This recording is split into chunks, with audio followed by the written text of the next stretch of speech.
High, আমি India থেকে কল্পনা ভাস্কর। দেখো, আজকে আমি কষা আলুর দম করবো। তার জন্য কড়াইয়ে তেল নিয়ে লবঙ্গ, এলাচ, দারচিনি, গোটা জিরে, তেজপাতা, জয়িত্রী, জায়ফল সব তেল গরম হওয়ার পর দিয়ে দিয়েছি। দেওয়ার পর একটা গোটা পেঁয়াজ কেটে দিয়েছি। এখন এটা পেঁয়াজটা একটু লাল লাল করে ভেজে নেবো। এখানে দেখো, কষা আলুর দমের আলু ভালো করে কেটে ধুয়ে একটা সিটি মেরে নামিয়ে রেখে দিয়েছি।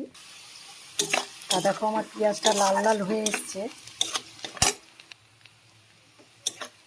এবার বাদ বাকি মশলাগুলো দেব, তোমরা দেখতে থাকো।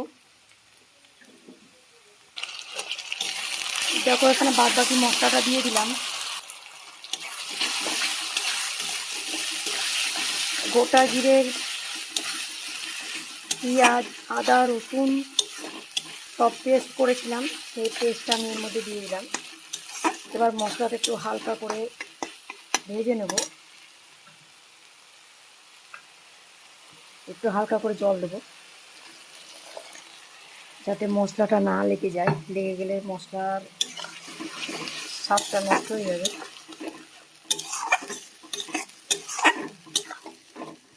একটু ভেজে নেবো হালকা করে।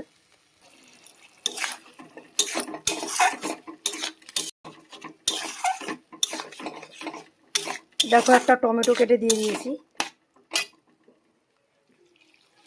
এবার পরিমাণ মতন লবণ, হলুদ দিয়ে দেবো।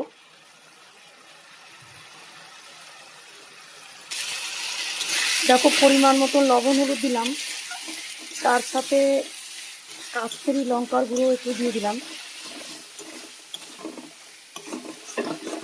আর একটু এমনি লাল লঙ্কার গুঁড়ো দিয়ে দিয়েছি, আর স্বাদ মতন একটু মিষ্টি দিয়ে দিয়েছি।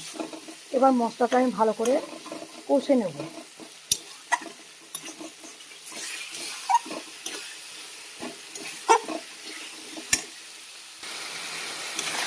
দেখো, মশলাটা আমার কষে এসছে। এবার আমি এখানে কসুরি মেথি দিয়ে দেবো একটু।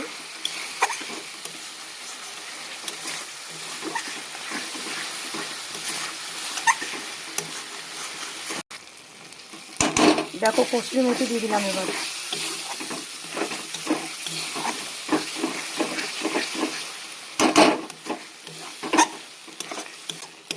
এবার একটু শাহি গরম মশলা দিয়ে দেবো।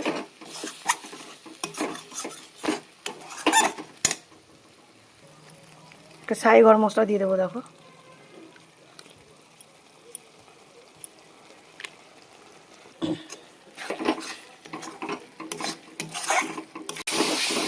মশলাটা ভাজা হয়ে গেছে। এবার আলুগুলো দিয়ে দেবো।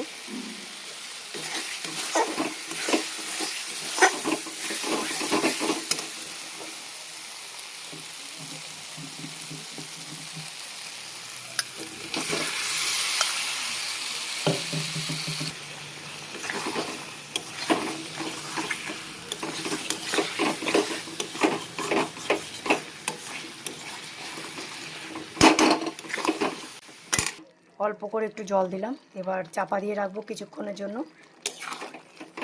তারপরে নামিয়ে দেবো। দেখো, চাপা দিয়ে দিলাম।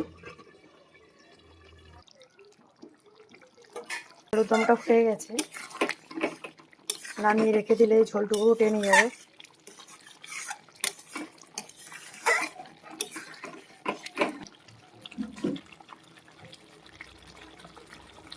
এবার নামিয়ে দেবো। দেখো, আমার কষা আলুর দম হয়ে গেছে।